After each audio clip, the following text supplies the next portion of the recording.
महोभयम् जय सुयाण बभव तीर्थयराणम् अपचिमो जय जय गुरुलोगाणम् जय महब्बा महावीर कल्याण बाद पारामं श्रुत गंगा हिमाचलम् विश्वाम्भोजरवीं देवं वन्देऽहं ज्ञातनन्दनम् सर्वारिष्ट प्रणशाय सर्वाभीष्टार्थदायिने सर्वलब्धि निधानाय श्री गौतम स्वामिने नमः। श्री सुधर्मा स्वामिने नमः। अज्ञानतिमिरान्धानं ज्ञानाञ्जनशलाकया नेत्रमुन्मीलितं येन तस्मै श्रीगुरवे नमः।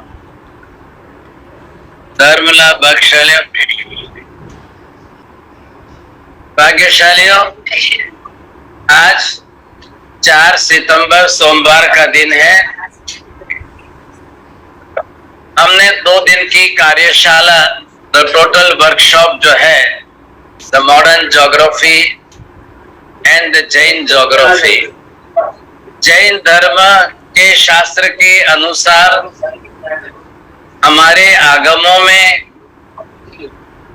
पृथ्वी के बारे में, जम्बू द्वीप के बारे में, सूर्य चंद्र आदि के बारे में क्या और कैसा वर्णन किया गया है, उसके साथ साथ आज की जो मॉडर्न जो है ज्योग्राफी, दोनों का थोड़ा कंपैरेटिव स्टडी करने के लिए आज की वर्कशॉप रखी।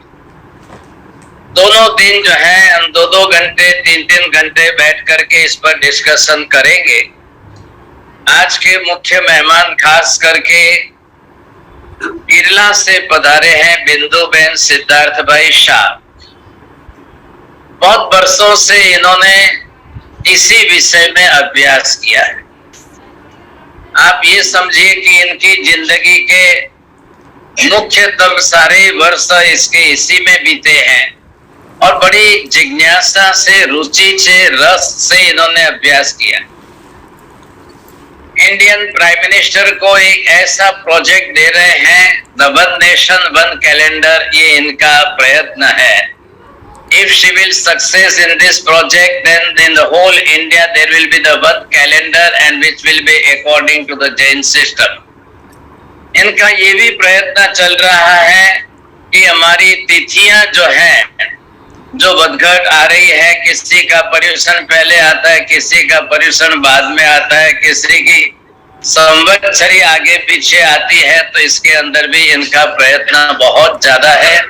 पूज्य आचार्य श्री धर्म धुरंधर सूरी महाराज आदि के संपर्क में रह करके प्रयत्न काफी कर रहे हैं। अभी भी सप्ताह भर जो है दिल्ली धर्मसूरी धुरंधर सूरी के पास जाकर के आए।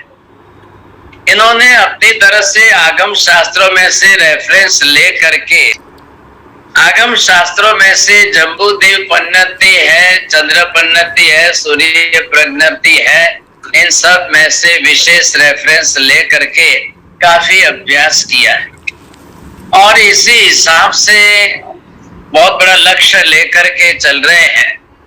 इतना ऊंचा अभ्यास करके इन्होंने पीएचडी भी की, एमए भी किया है और दिल्ली की यूनिवर्सिटी से इनको डिग्री भी एनायत की गई।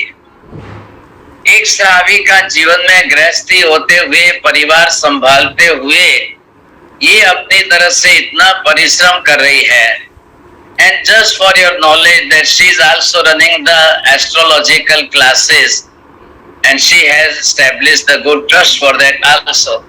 तो ये जिनको भी विशेष अभ्यास रस रुचि से करना हो तो बहुत अच्छी तरह से कोई कर भी सकते हैं। चंद्र प्रभु जैन संघ अंधेरी की तरफ से हम सब ने वी हैव ऑलरेडी इनवाइटेड हर कि भी यहाँ पर आकर के हमको इस विषय में थोड़ा और प्रकाश डालें। तो एक फोकस इनको खास दिया गया है, what the modern geography says and what the Jain geography says. what the Jain astronomy system and what the modern astronomical system, ये दोनों कंसेप्ट जो है आज 2 दिन के अंदर ये पार करेंगे। आप सबको खास रिक्वेस्ट है कि जब टॉपिक इनका साथ में चले तो उस समय आप साथ में नोट्स करते रहना, नोट्स के अंदर ही आपके क्वेश्चन साथ में रखना और एक सब्जेक्ट पर थोड़ा सा चलने के बाद साथ साथ में क्वेश्चन आंसर भी करेंगे। ऐसे इनकी सूचना है कि बाद में करेंगे तो विषय पूरा हो जाएगा, बेटर की कंटिन्यूटी सब्जेक्ट के साथ कर। लेकिन इतना भी ना हो जाए कि इनकी सारी लेक्चर सिस्टम डिस्टर्ब हो जाए, ऐसा भी मत करना। विद डिसिप्लिन हम करेंगे। तो इसके लिए यहाँ पर सर्वप्रथम महेंद्र जी जो है थोड़ा सा स्वागत करेंगे।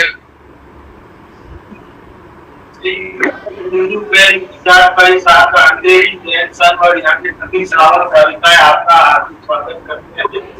आप समय निकालकर देव गुरु धर्म की जो आप सेवा कर रहे हैं, प्रभावना कर रहे हैं, प्रचार प्रसार कर रहे हैं, लोगों को उसमें श्रद्धा और बढ़ा रहे हैं, उसके लिए आपका बहुत बहुत साधुवाद। आज बिंदु बहन के साथ अपन जो अभी तक व्यवहारिक शिक्षा में जो पढ़ते आए हैं कि अक्षांश रेखाएं क्या है, दिशांतर रेखाएं क्या है, कौन सा ग्रह कहाँ पे आया हुआ है, कौन सा द्वीप कहाँ पे आया हुआ है, अपन ने पहले भी श्रीमान एसपी जैन साहब से समझा है, विमल भाई साहब से समझा है, उसी की कड़ी में ये आज है ना फर्दर उसके आगे का अपन समझेंगे। थोड़ा व्यवस्था बना के रखे, थोड़ा इससे बात रखे अपना, जब तक है ना लास्ट में सर्वमंगल नहीं हो तब तक आप विराजमान रहेंगे। आपकी बहुत बहुत अच्छी प्रभावना और चलो यहाँ मैं आपको कुछ शास्त्र के माप बताना चाहूँगी। शास्त्र के माप बताना चाहूँगी। मैं दोनों ड्राइंग कर रही हूँ ताकि आपको समझ में आ जाए। देखिए, एक हम घाती खंड को ऐसे ले रहे हैं, ऐसे ले रहे हैं, बराबर बराबर, हाँ या ना? हाँ। अब आपको ये समझना है कि ऐसे लेने में सारे क्षेत्र 4 लाख योजन चौड़े हो गए। क्या पाठ है ऐसा? मैं ये पूछूंगी। घातकी खंड 4 लाख पर उसका आयाम विष्कम कितना? आयाम विष्कम 4 लाख नहीं है, भरत से डबल। अगर हमारा जम्बू का भरत 9000 चौड़ा ऊपर और नीचे और ऊपर 14000 चौड़ा है तो उसका खाली 4 गुना होना चाहिए। गंगा 4 गुनी होनी चाहिए। पहले शांति से बिठाओ, बाद में मैं आगे जाऊंगी। देखिए, ये जो हमारा जम्बू का भरत है 526 योजन और ये 2106 ऐसा कुछ, क्योंकि 4 गुना हुआ तो आपका आयाम विष्कम 4 लाख कैसे हो गया हर एक क्षेत्र का?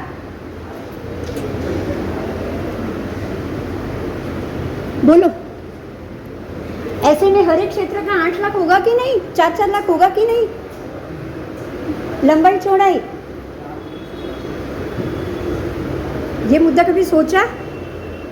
आप देखो, भरत 8 लाख, ये 8 लाख, ये 8 लाख, ये 8 लाख, ये 8 लाख, यहाँ से डबल हुआ क्या?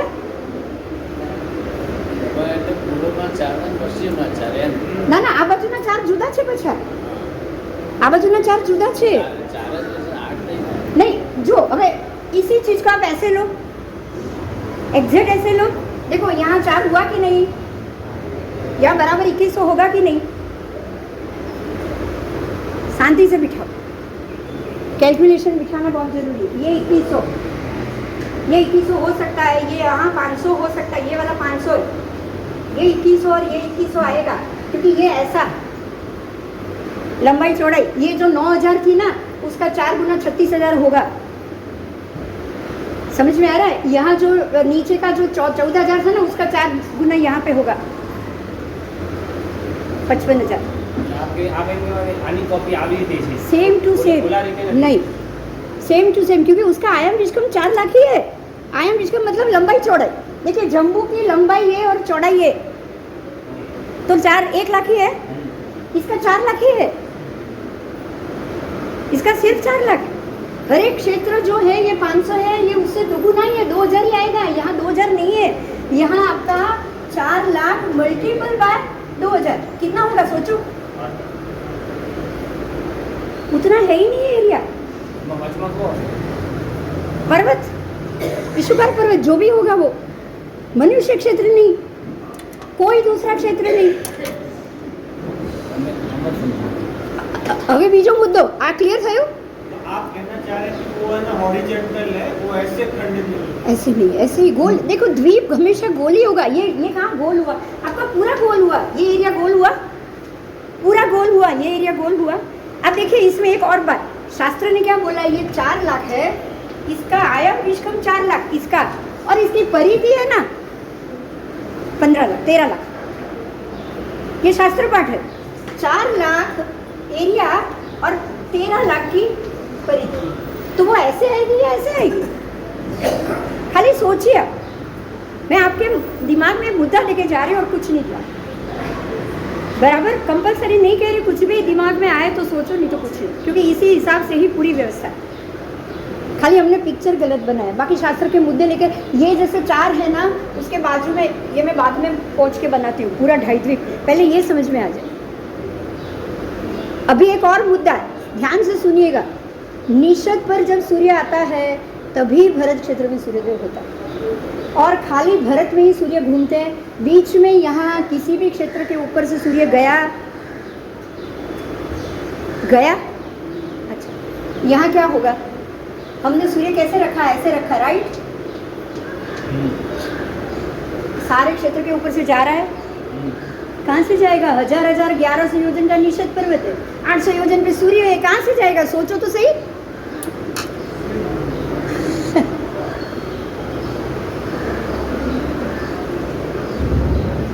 जाएगा? बोलो। ये सारे क्षेत्र के ऊपर से जा रहा है। आपके पर्वत ही ऊंचे है ना, उतने तो 1100 ऊंचे और 800 योजन ऊपर ही आपका सूर्य चंद्र घूम रहा है। जाएगा क्या बताओ? जाएगा। दूसरा एक मुद्दा, यहाँ सूर्य की गति क्या होगी? एक सूर्य को 4 लाख मतलब 13 लाख परिधि घूमनी है, और ये सूर्य को 1 ही लाख परिधि घूमनी है, 3 लाख घूमनी है। ये 13 लाख घूमेगा, ये दोनों की स्पीड एक ही, कैसे पॉसिबल? यही हमारा मेरा क्वेश्चन है। नहीं, बाद में मैं पूरा समझा दूँ फिर नहीं, पूरा समझा दूँ, बाद में करो। मैं इसमें लिंक को मैं नहीं तोड़ूँ। हाँ बस क्लियर करो अभी। बहुत ये इसमें एक मुद्दा नहीं है, 10 मुद्दा है। तभी जब जानोगे तभी समझ में आएगा कि हम लोग ने मात्र पिक्चर गलत बना दिया और कुछ नहीं किया, खाली पिक्चर गलत बना। मैं ये कहूँ। अब आगे आइए, इसी को आप जैसे ये इसके सारे के सारे अलग अलग ज्योतिष चक्र हो गए। शास्त्र में पाठ ही नहीं है, ज्योतिष चक्र सबके एक है। कितना भी सूर्य सोचिए, लवण में 4 सूर्य 4 चंद्र एक ही ज्योतिष चक्र है कि नहीं? जम्बू में 2 सूर्य 2 चंद्र एक ही ज्योतिष चक्र है कि नहीं? तो घाती गण के 6 सूर्य में 6 अलग अलग ज्योतिष चक्र आएंगे क्या? ज्योतिष चक्र भी ज्यादा नहीं, ज्योतिष चक्र। अच्छा, सारे भरत में एक साथ सूर्योदय, यहाँ पे आप सोचो मात्र सूर्योदय होगा इस तरफ, इस तरफ, इस तरफ, और हर एक क्षेत्र में सूर्योदय पॉसिबल ही नहीं है। वो मैं करूंगी अभी आपको, इसी में आपको ऐसा नहीं मैं क्वेश्चन रख के नहीं जाऊंगी, मैं आपको इसका सॉल्यूशन भी देके जाऊंगी। आप वो चिंता मत करो, मैंने इसलिए आज ये टॉपिक लिया कि आपके समय में ये खत्म हो। क्लियर हो रहा है? अब मैं ये मुद्दे पे आ रही हूँ आपको। यहाँ पे मैं यहाँ 3 की सूर्य चंद्र की व्यवस्था अभी बता दूँ। देखिए यहाँ सूर्य चंद्र कहाँ घूमेंगे? कोने में, लवण में, जम्बू में, कोने में घूमेंगे ना। अब आगे जाएंगे हम, आगे आ जाओ, यहाँ पे आ जाओ, लवण में आ जाओ। लवण में चारों सूर्य बीच में घूमेंगे। कहाँ घूमेंगे? एक ही ज्योतिष चक्र है, बीच में है। कहाँ है? क्यों बीच में क्यों है? बीच में क्यों है? क्योंकि शास्त्र पाठ है, चारों के चारों सूर्य लवण के चंद्र, सूर्य चंद्र स्फटिक रत्न के हैं। और उनको उदधि यानी कि पानी जो जल शिखा है ना उसको फाड़ के निकलना। हाँ है, लवण का ये पाठ है, चारों सूर्य उदधि यानी कि जल को फाड़ के बाहर आते हैं। तो ये बराबर जो जल शिखा है मध्य में है वहीं से निकलेंगे ना, बराबर। अच्छा एक और बात, चारों सूर्य स्फटिक रत्न के हैं, ऐसे चलेगा क्या? चारों आएंगे, एक के बाद एक आएंगे? दो એ પણ આવશે ગુરુદેવ, પહેલા આ તો સમજાવી દઉં, આ પણ પંક્તિ જ કહેવાય, આને પંક્તિ જ કહેવાય ગુરુદેવ। તમે એકની પાછળ એક 4 લાખ યોજન છે, 1 લાખ યોજનમાં એક આવી જાય, 1 लाख योजन में एक આવ્યા। लवण 2 लाख योजन है, लवण 2 लाख योजन है। अगर 1 लाख योजन पे आप 50-50 हज़ार रुपये रखोगे ना तो आपको 2 सूर्य स्फटिक रत्न की चाहिए, 2 सादे चाहिए। ये तो पाठ है नहीं गुरुदेव, चारों के चारों स्फटिक रत्न की। आपको हर चीज हर एक जगह अप्लाई करनी। आप देखिए ये हो गया। अब आओ यहाँ पे आओ, घाती खंड के दोनों के कितने? 6 હવે જરૂર નહીં પડે હમણાં, तो चालू रखो बस। 6 इधर 6 इधर, बराबर। अब यही ज्योतिष चक्र अगर ये स्थिति में है तो यहाँ 6 चलेंगे कि नहीं? बोलो, चलेंगे कि नहीं? तो ये 6 देखो यही आपका। अब ऐसे लगाया है ना, आपको हर एक क्षेत्र में ये चित्र नहीं चलेगा, ये बराबर ऐसे बनाना है। મારી આ બુકમાં છે 5-6 एक साथ, बुक नहीं ली खाली, એમાંથી 5 एक साथ फोटो कार्ड છે। आप सोच लीजिए 6 यहाँ, और अब हमको इसकी गति को समझना है। देखिए यहाँ 2 सूर्य, जम्बू के 2 सूर्य है, हर 24 घंटे में दूसरा सूर्य वापस आएगा, मतलब एक सूर्य 2 दिन चलेगा, 48 घंटे, मतलब एक सूर्य 2 दिन के बाद आएगा। 2 सूर्य है तो सूर्य 2 दिन के बाद आएगा। लवण में 4 सूर्य है, अपनी मूल जगह पे सूर्य 4 दिन के बाद आएगा। सूर्य घूमेगा अपनी मूल जगह पे 4 दिन के बाद आएगा। अब आप ये सोचिए 2 सूर्य है 2 दिन के बाद आ रहे हैं, 4 सूर्य 4 दिन के बाद आ रहे हैं, एक समान गति होगी तो पॉसिबल है कि नहीं? है कि नहीं? अच्छा दूसरी बात, यहाँ पे 6 सूर्य है, कितने दिन बाद आएंगे? तो यही गति से आएंगे तो चलेगा ना। यही कारण है हर एक 5 भरत में एक साथ सूर्य, क्योंकि यहाँ 1 दिन बाद आया, यहाँ 6 दिन बाद आया, और यहाँ बाद में 36 है तो 36 दिन बाद, क्योंकि वो एरिया बड़ा।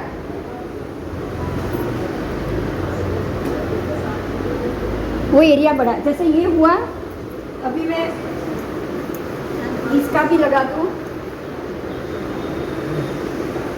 अर्ध पुष्कर, उसके बाद मानुषोत्तर पर्वत, बराबर। अर्ध पुष्कर के बाद तो यहाँ कितने सूर्य जितने लगते हैं 36 है वो आ गए, एक ही लाइन। क्योंकि यहाँ का भी आपको समझना है, बहुत इंपॉर्टेंट मुद्दा एक ही है, इसमें एक ही जवाब है जिसको आप नहीं नकार पाओगे। इसका आयन विश्वम है 8 लाख और इसकी परिधि है 1.5 करोड़। आप ये सोचो 1.5 करोड़ पूरा गोला है, 1.5 करोड़। लेकिन जो आपका जो अर्ध पुष्कर द्वीप है ना वो मात्र 8 लाख है, उसका आयन विश्वम मात्र 8 लाख है।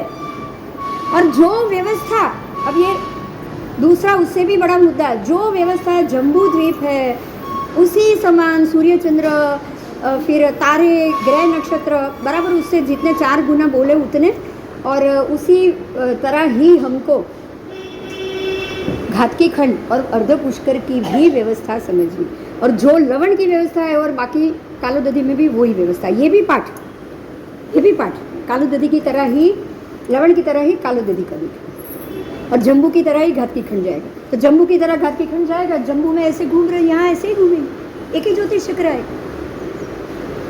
सेम गति आएगी। एक ज्योतिष चक्र होने से अब आप समझिएगा। देखिए यहाँ भी जब भरत में आया तब सूर्योदय हुआ, यहाँ भी भरत में आएगा तब सूर्योदय, मतलब सूर्योदय सूर्यास्त 6 के 6 खंड सब एक जैसी व्यवस्था होगी कि नहीं? आप समझ सकते हो? होगी कि नहीं? पांचों भरत पांचों इरावत में एक जैसी व्यवस्था होगी कि नहीं? और इसका एक आपको यहाँ फोटो भी है, उसमें आप देख सकते हो, ये पुराना, ये मेरा नहीं है, उसमें आपको संकुचित ही दिया गया है। मतलब ये 1 लाख है तो ये इतना चौड़ा होगा और ये इतना चौड़ा होगा, ऐसे जाएगा। देखिए ये व्यवस्था ऐसी जाएगी। क्लियर हो रहा है दोनों तरफ?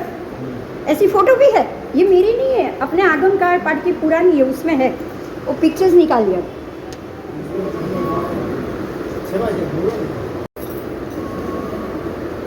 दिख रहा है? इस प्रकार से आएंगे हमारे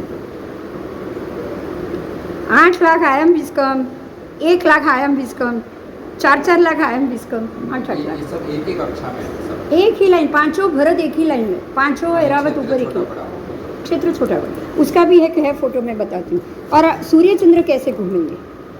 मात्र जम्बो और लवण की ही, लवण के मेरू में घूमेंगे, बाकी के मेरू क्या ऐसे ही है? अब सोचो तो, मेरू पर्वत जहाँ तीर्थंकर पर्वत में अभिषेक हो रहा है और वहां सूर्य चंद्र घूमेंगे ही नहीं? बोलो, पॉसिबल है वो भी? मेरे हिसाब से तो बिल्कुल पॉसिबल। बीजी बुक आपको ये मैं बताती हूँ, देखिए इस तरह से पिक्चर देखिए, ये इस तरह से, इस तरह, ये देख ली, ये देख ली, इस तरह से, ये दोनों घातीखंड, घातीखंड के 2 मेरू, पुष्कर के 2 मेरू, बराबर ऐसे हरेक के मेरू के, हरेक के सूर्य चंद्र, हरेक उसके, और एक ही ज्योतिष चक्र। ये गलती बहुत बड़ी हम कर रहे हैं। ज्योतिष चक्र आपको 132 सूर्य बताए, 132 चंद्र बताए, लेकिन 62 ज्योतिष चक्र नहीं बताए। हर चीज को मिलाना पड़ेगा। हाँ हाँ, कहीं आए तो पची नहीं। हाँ हाँ, ज्योतिष चक्र ग्रह नक्षत्र सूर्य चंद्र तारा सबको लेके घूमता है, सबको साथ में लेके घूमता है। एक ये वाला ज्योतिष चक्र। आओ अब इसी में आओ, देखिए इसमें गुरुदेव नीचे से आप बताओ, देखिए ये जमीन से ऊंचे सूर्य के मंडल आ गए, जमीन के नीचे से, हाँ ये भी रखिए आपने, एक कोई भी एक फोटो पे रखिए। देखिए यहाँ जमीन संभुतला से ऊपर पहले सूर्य के मंडल आए, लाल रंग का है वो सूर्य मंडल। सबसे पहले वो कल किसी ने पूछा था कि एक के बाद एक क्या है, शास्त्र के हिसाब से सबसे पहले सूर्य मंडल योजन 800 योजन पे और 80 योजन ऊपर जाने के बाद चंद्रमंडल। सबसे नज़दीक में सूर्य आएगा, उसके बाद चंद्र आएगा 80 योजन ऊपर। हाँ, और 80 योजन जाने के बाद देखिए ऐसे घूमेगा, 80 योजन जाने के बाद चंद्रमंडल, उसके बाद ऊपर आप और जाओ नक्षत्र मंडल, 4 योजन पे ही नक्षत्र मंडल। इसीलिए चंद्र को ही नक्षत्रपति कहा गया है, उड़ूपति।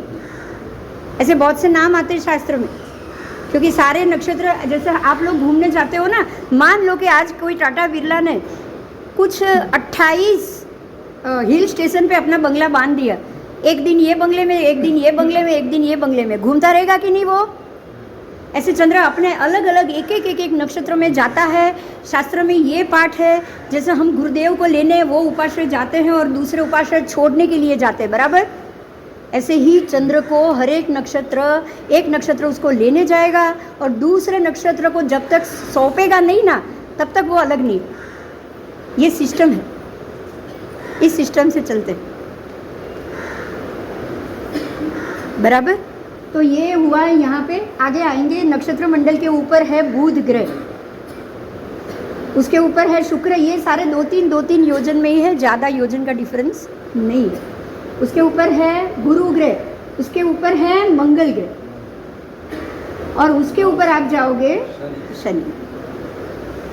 अब आप समझिएगा, आपको नीचे से यान छोड़ना है, नीचे से यान छोड़ना है।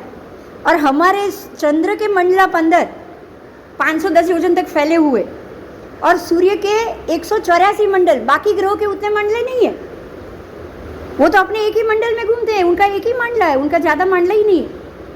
हाँ फिक्स, सूर्य चंद्र ही उत्तरायण दक्षिणायन करते हैं, ग्रह नहीं करते। બાકી કોઈ ગ્રહ નહીં કરતું. માંડલા તો બતાવે છે. માંડલા એમાં આમાં બતાવેલું ફરવાનો રસ્તો બતાડ્યો છે, પણ પહેલા માંડલામાં ગયો, બીજા માંડલામાં ગયો, ત્રીજા, એવા કોઈ નંબર જ નથી. ऐसा कोई नंबर ही नहीं. फिक्स है. हाँ फिक्स है, क्योंकि आगम में नहीं है तो हमको मान लेना है कि नहीं. वो जाएंगे आधे से वापस आएंगे, ऐसे जाएंगे. वक्री हो सकते हैं, बस वक्री होना है उनको. मांडा चेंज नहीं करना है. मंडल अंदर बाहर नहीं होते, वो आगे जाएंगे पीछे आएंगे, मुड़ेंगे वापस मुड़ेंगे, वक्री होंगे मार्गी होंगे. लेकिन जो स्पेशल जो शब्द है कि मंडल निष्क्रमण, अच्छा मंडल संक्रमण, जिसको संक्रांति बोली जाती है, सूर्य संक्रांति, वो सूर्य अंदर के मांडले से, पहले मांडले से दूसरे मांडले में संक्रमण करता है, दूसरे से तीसरे में संक्रमण करता है. ऐसे ग्रह नहीं करते कोई पण नहीं. कोई भी नहीं, बाकी कोई ग्रह 88 ग्रह में से कोई भी नहीं. और हमको ये समझना है कि परमात्मा के निर्वाण के बाद भस्म ग्रह संक्रमित हुआ था ना, भस्म ग्रह का संक्रमण हुआ था. वो भस्म ग्रह का संक्रमण परमात्मा थे, केवली भगवान थे, इसलिए आपको बताया गया. उसके बाद तो जब केवली परमात्मा सब चले गए, या इंद्र थे इसीलिए उन्होंने बताया, उसके बाद तो इंद्र कभी आए नहीं. मतलब ये है मेरा कहने का अर्थ कि 88 में से बाकी कितने के भी संक्रमण हुए होंगे हम नहीं जानते. समझ में आ रहा है? 88 ग्रह आकाश में है शास्त्र के हिसाब से. जैसे जैसे जैसे जैसे हम अंतिम समय पर जाएंगे ना, छठे आरे तक तो 88 के 88 संक्रमित हो जाएंगे. उसके बगैर थोड़ी है अशुभ समय आने वाला है. अशुभ समय लाने का देवों का भी मन नहीं होता है. एक बात ध्यान से सुनिएगा, जिनको आपके ऊपर राज करना है वो क्या आपको खत्म करना चाहेंगे? पहले ये तो सोचो. भवनपति, असुर कुमार, निकाय के देव जो बार बार यहाँ आते हैं और धमाल करके उनको मजा लेके जाते हैं, वो क्या यहाँ की पृथ्वी को खत्म करेंगे? क्योंकि उनका तो आना ही बंद हो जाएगा फिर पृथ्वी पे. और उनको तो तिर्यक लोक में ही आना है, वो कहीं और तो जा ही नहीं पाएंगे. उनको भी अच्छा नहीं लगेगा. पर ग्रहों के कारण ये होता है और ये होगा. और इसी कारण से एक बहुत इम्पोर्टेंट मुद्दा जो पहले मैंने कल बताया था, आज फिर बता रही हूँ. 7 ग्रह उच्च स्थान के होंगे तभी तीर्थंकर परमात्मा और चक्रवर्ती जन्म लेंगे. 7 ग्रह उच्च स्थान, 7 सूर्य चंद्र मंगल बुध गुरु शुक्र शनि, जो यहाँ बताए गए वो ही, मात्र वही. और यहाँ आप देखोगे, देखिए केतु और राहु, सूर्य के मंडल के नीचे केतु लिखा है और चंद्र के नीचे राहु लिखा हुआ है. राहु और यहाँ केतु. जब चंद्र के साथ राहु होता है तब सूर्य के साथ केतु होगा, जब चंद्र के साथ केतु होगा तब सूर्य के साथ राहु. और यही होता है जो 48 वर्ष में एक बार ग्रहण होता था, तब अभी 6 महीने में ग्रहण हो रहा है. बराबर. ग्रहण क्यों हो रहा है, कैसे हो रहा है, वो मुद्दा बाद में, क्योंकि वो वापस चंद्र ढकना खुलना उसमें होगा. एक आगे पीछे में एक फ़ोटो होगा, कैसे हो रहा है वो मैं आपको फ़ोटो बता सकती हूँ. देख लीजिए वो चंद्र का है. देखिए यहाँ समझिए, एक बाद एक फ़ोटो ले लीजिए, आज मैं समझा दूँ. देखो ये देखो सूर्योदय सूर्यास्त बता रहे. देखो भरत क्षेत्र में कब सूर्योदय हुआ, जब महाविदय में है तब यह सूर्यास्त है. और देखिए वहाँ ऊपर ऐरावत का बताया, ऐरावत में सूर्य है तो महाविदय में क्या है, ये पश्चिम, ये पूर्व, वहाँ रात है, वहाँ सूर्य है तो यहाँ रात होगी. और जब यहाँ भरत क्षेत्र में सूर्य है तो पश्चिम महाविदय में रात होगी. अब ये वहाँ जा रहा है. बराबर. ऐसे ही उस तरफ देखिए, वहाँ भी भरत क्षेत्र, यहाँ भरत क्षेत्र नीचे लिखा हुआ है. और जो 2 पट्टा है वो निषद है, निषद है. वहाँ ऊपर वो सूर्य आया है तो बराबर नीचे दूसरा सूर्य आपको कोने में दिखेगा. देखिए सूर्य ये व्यवस्था से चलता है, जिस समय भरत क्षेत्र में सूर्यास्त होता है उसी समय महाविदय में सूर्योदय होगा, और जिस समय भरत क्षेत्र में सूर्योदय होगा तब महाविदय में सूर्यास्त. अब मैं आपको ये पूछना चाहती हूँ, यही व्यवस्था यहाँ होगी कि नहीं होगी, बताओ. कैसी होनी चाहिए? एक समान होगी ना. 5 भरत में जब एक साथ दिन होगा, 5 भरत में एक साथ रात होगा, ये तो शास्त्र पाठ है. जम्बू द्वीप की तरह यहाँ कैसे होगा, आप सोचो. कोई अलग तरीके से होगा.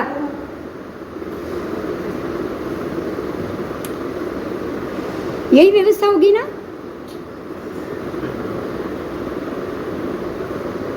और ये आगम नाप है, ये 8 लाख योजन परिधि, मानुषोत्तर की परिधि, इसकी परिधि हो गई 1,56,00,000। अब आप ये सोचिए 3 गुनी परिधि होती है, हर क्षेत्र की 3 गुनी होती है, 24 ही होनी चाहिए थी ना इसकी। 8 और 8 16 हुई तो कितनी होनी चाहिए? 48,000 से 48 लाख से ज़्यादा नहीं, मगर है कितनी? 1.5 करोड़। क्यों? ये एरिया छोटा है, वो एरिया परिधि पूरी, दोनों पुष्कर मिलके पुष्करवर हो रहा है, और ये एरिया भी पुष्करवर के पर्वत का ही है। एक फोटो है, उसमें दिखाओ ना जरा, जम्बू द्वीप का आएगा, देखो उसमें मैं देखिए ये सूर्य का आ रहा है, यहाँ 2 सूर्य आपको दिखाई देंगे। एक और फोटो लो, आगे आगे, नहीं तो वापस आओ इस तरफ। हाँ देखो गुरुदेव वांधो नहीं, 2 मिनट रही, मोटू करो। आ नासा सेंटर से, ये नासा सेंटर है।